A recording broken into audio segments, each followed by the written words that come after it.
नमस्कार यहाँहरु सबैजनालाई म आज यो मैले कलेक्सन गरेको र मैले धेरै थोरै जानी नजानी मैले पढेको किताबहरुको बारेमा तपाईहरुलाई शास्त्रहरूको बारेमा तपाईहरुलाई म बताउन चाहन्छु। मैले के पढे के पढिन त्यो सबै मलाई थाहा त हुँदैन, तर जस मैले पढ्नलाई कोसिस गरेको किताबहरु तपाईहरुलाई म बताउन चाहन्छु। अब तपाईहरुलाई सबैभन्दा पहिले म यो देखाउन चाहन्छु। यो चाहिँ कुरान हो, हैन? कुरान हो। यो कुरान चाहिँ यस्तो अक्षरमा लेखिएको हुन्छ, त्यसकारणले हामीले यो त बुझिँदैन।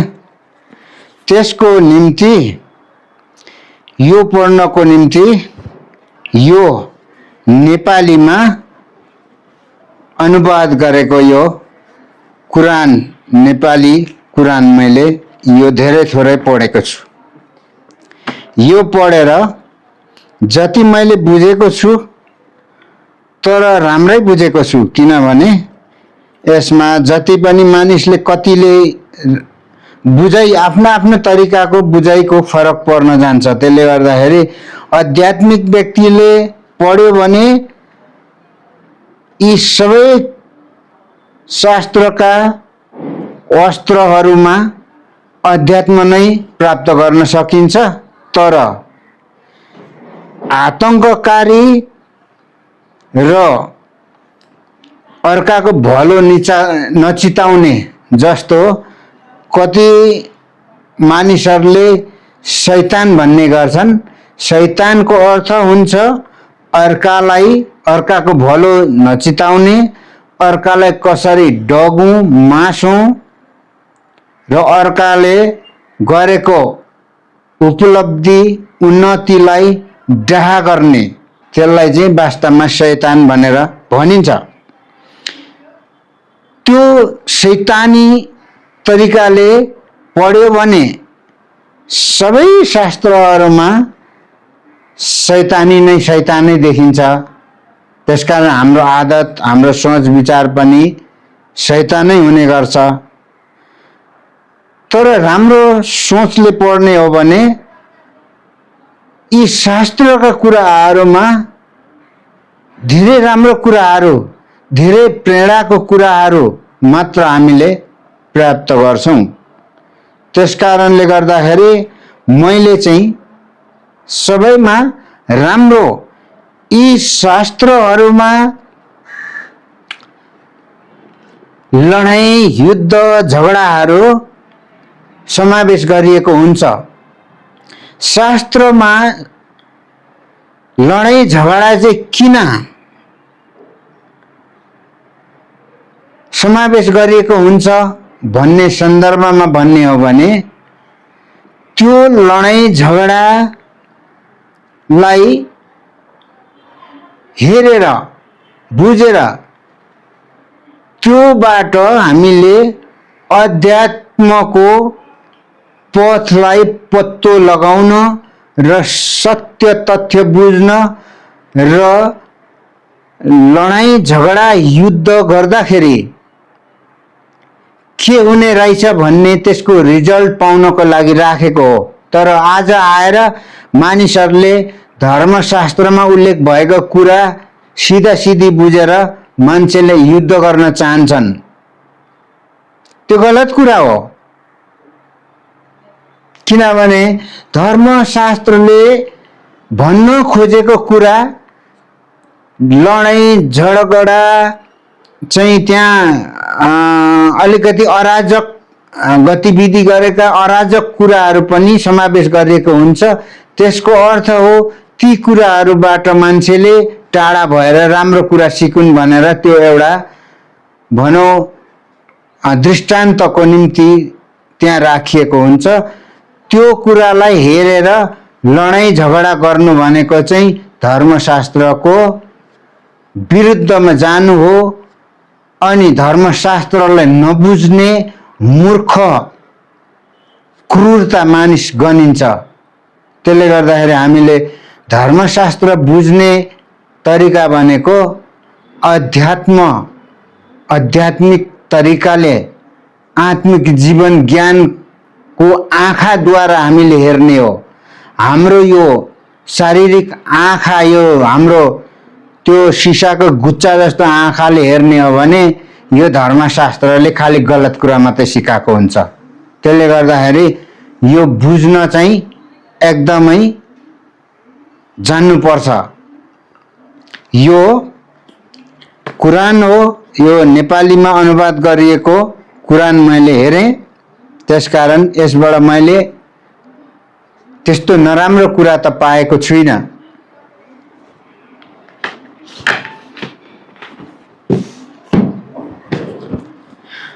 र अब यो ऋग्वेद हो।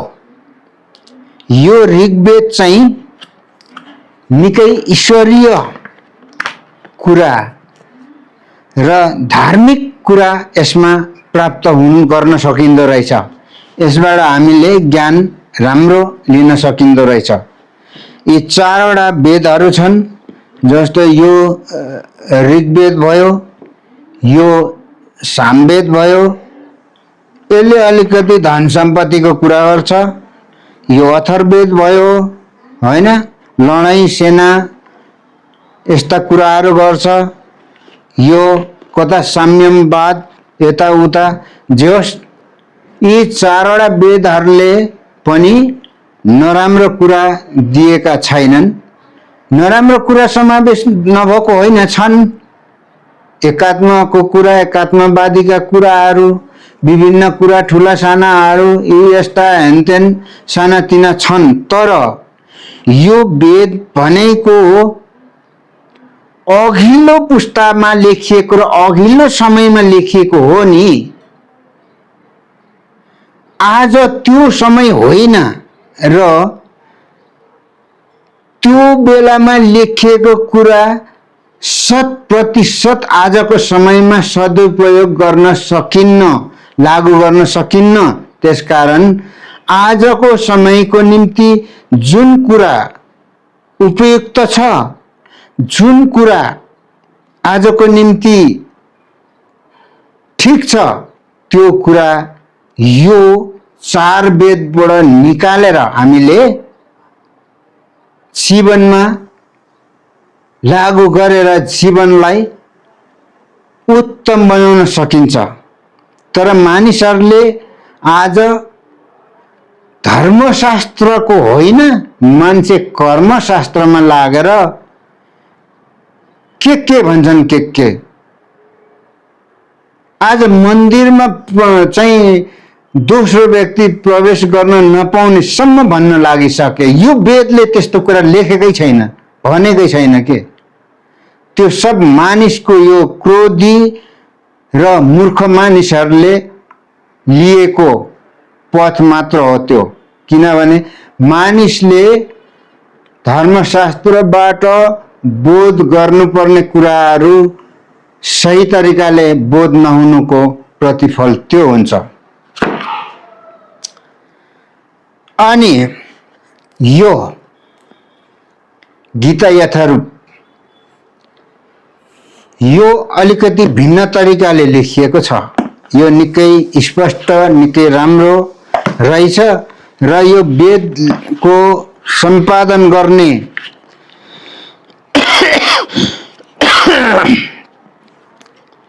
व्यक्तिहरू पनि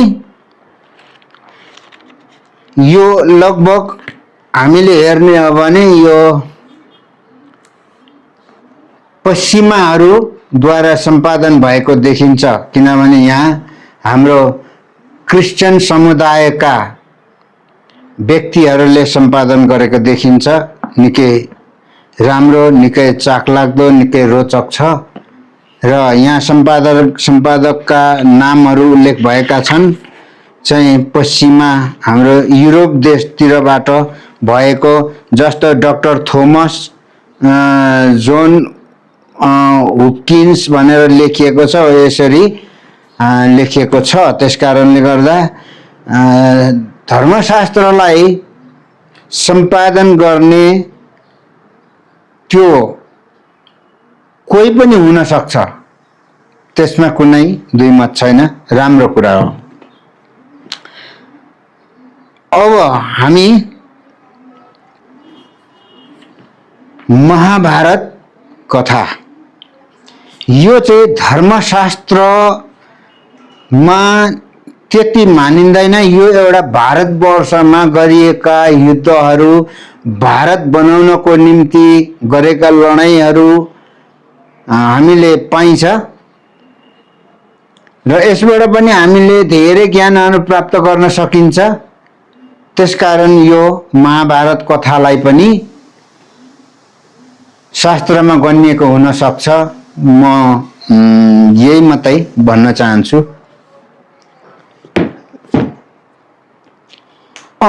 यो मुन्तखब आदिश, यो पनि एउटा मुस्लिम समुदायको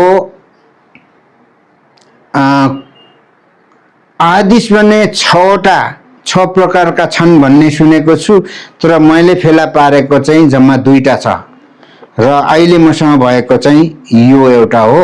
यो पनि मुस्लिम समुदायकै शास्त्रभित्र नै पर्ने गर्छ। यो आयो एकदम ठुलो र यो निकै गह्रौँ, लगभग यो 3 केजी चान्चुन छ, 3 केजीको चान्चुन छ। यो चाहिँ मैले निकै नै पढेँ, यसमा पनि राम्रो कुराहरू छन् र कति कुराहरू मान्छे जुन नराम्रो मान्छेको सोच अनुसार नराम्रो कुरा पनि यसमा छ, तर त्यसैलाई राम्रो नजरले पढ्यो भने त्यहाँ राम्रो पनि छ।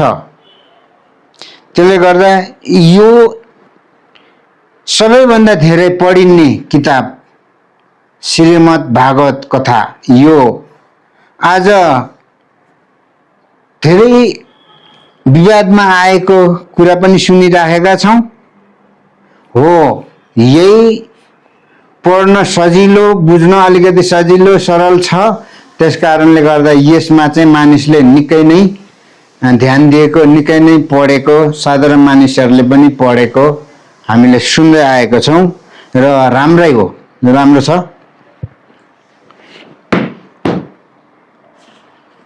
अब यो पनि 4 वेदकै सारांशहरू हो। वेदमा जुन राम्रो कुराहरू छन्, जुन मानिसको जीवनको निम्ति, मानिसको परिवारको निम्ति उपयुक्त सन्देशहरू यसमा चाहिँ कलेक्सन गरिएको पाएको छु मैले चाहिँ। राम्रै छ, यो पनि एकदम राम्रो छ। अब आयो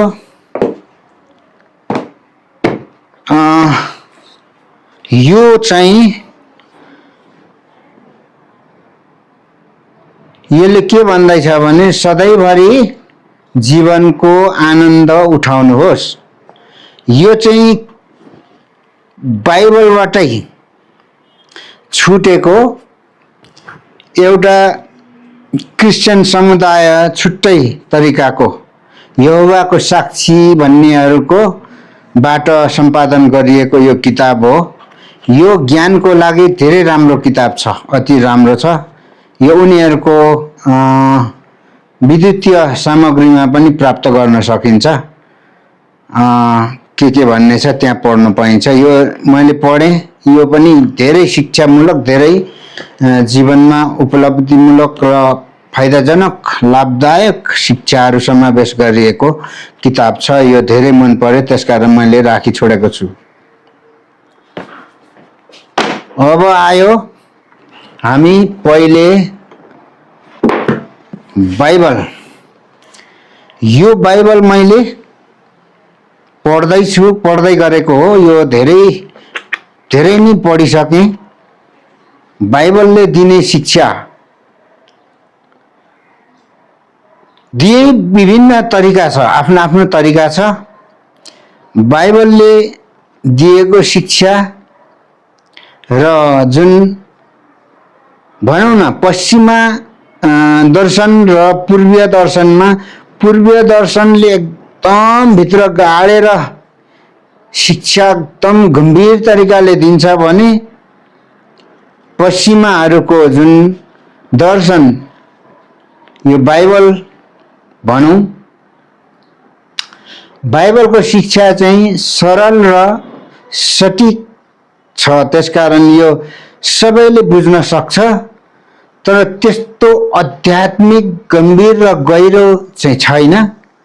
ठिक्क जीवनमा सरल, टाकाटुक, सजिलो चाहिँ शिक्षाहरू यसमा समावेश गरेकोले गर्दाखेरि ठिकै छ, राम्रै छ। बाइबलको पनि शिक्षा नराम्रो छैन, बुझ्ने जान्ने हो भने यो राम्रै कुरा हो। अनि अर्को कुरा, अब हामी यो लक्ष्मीप्रसाद देवकोटाको निबन्ध सङ्ग्रह, यसमा पनि निकै जीवन शिक्षाहरू समावेश गरेकोले गर्दा यो पनि मैले राखेको छु। अब तपाईहरुलाई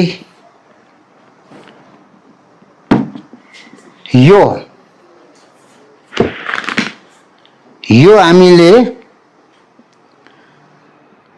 बुद्धिस्टहरूले पढ्ने बुद्धिज्मको किताबहरू, अब यो को अर्थ के हो हैन, हामीले यो भित्र पढेर हामीले जान्दछौं। जस्तो बुद्ध जीवनी भयो, यो धम्पत भयो हैन। अनि अहिले हामीले बुद्ध सम्बन्धीको किताब हेर्दैछौं है, र दैनिक पूजा प्रार्थना मूल ग्रन्थ भनेर हामीले हेर्यौं। धेरै चाहिँ मैले किताबहरू बुद्धिज्मको पढे। यो पनि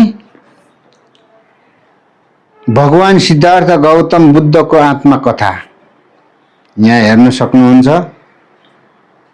यो पनि राम्रो छ। लगभग हामीले बुद्धको कुरा गर्दाखेरि र बुद्धको दृष्टान्त दिँदाखेरि हामीले प्राय बुद्धको जीवनीको बारेमा पनि दिने गर्छौं नि हैन। हो, त्यसले गर्दा यो चाहिँ उहाँको जीवनीको कथा भयो। यो आयो, यो पनि बुद्धिस्टको किताबै हो, किनभने यहाँ के लेखेको छ हेर्न सक्नुहुन्छ। कुन्जाङ लामी ज्यालुङ हैन। अब यो उनीहरूको त्यो भाषामा के भनेको हो, तर भित्र चाहिँ नेपालीमा सबै राम्रो लेखिएको छ।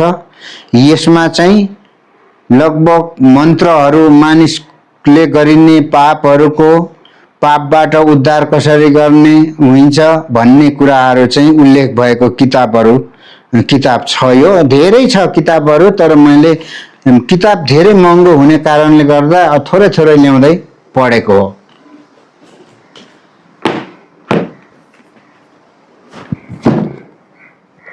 अब यो पनि ज्ञान गंगा भन्ने किताब, यो सबै संसारमा रहेको धर्मशास्त्र, धार्मिक संगठन अर्थात् धर्मशास्त्रबाट